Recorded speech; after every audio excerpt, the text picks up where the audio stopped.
But from a real high level, there are kind of four things that you want to do if you want to get a habit to stick. So I call it the four laws of behavior change, but you want to make your habit obvious. So this is about making it visual or easy to see, easy to notice. It doesn't have to be vision, but that's often the sensory perception that you use the most.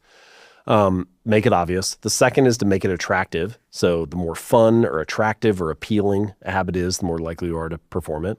The third thing is you want to make it easy. So the easier, more convenient, frictionless. This can be about scaling your habits down and simplifying, reducing the number of steps. And then the fourth thing is you want to make it satisfying. The more satisfying or enjoyable a habit is, the more you have this like feeling of pleasure, reward, or positive emotion associated with it, the more you're going to want to repeat it in the future. So those are the four steps. Make it obvious, make it attractive, make it easy, make it satisfying. There are many ways to do each of those things.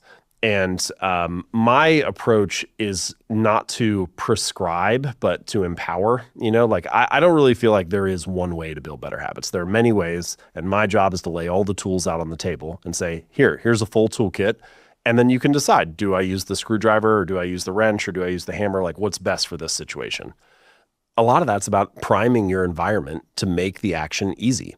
I think one interesting thing you can do, walk into most of the spaces where you spend your time each day, your office, your living room, your kitchen, and look around and ask yourself, what behaviors are obvious here? What behaviors are easy here? What is this space designed to encourage?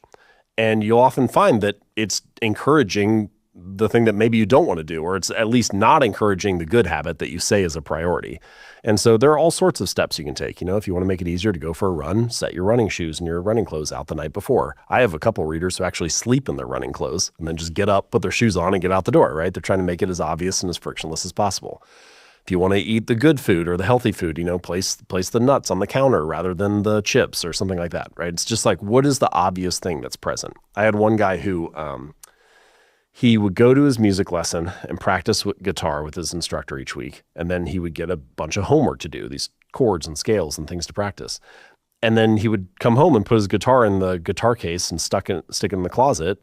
And then he'd go back to, practice the next week, and they'd be like, you aren't doing any of this. And so he bought a little stand and put it on the guitar on the stand in the middle of the living room. And now he passes it 30 times a day. And so he's much more likely to pick it up and play it for 5 minutes. And so there's just like this gradual progression of how can you make the things in your life that you want more of more obvious to you. And that is just one of many ways to make starting easier.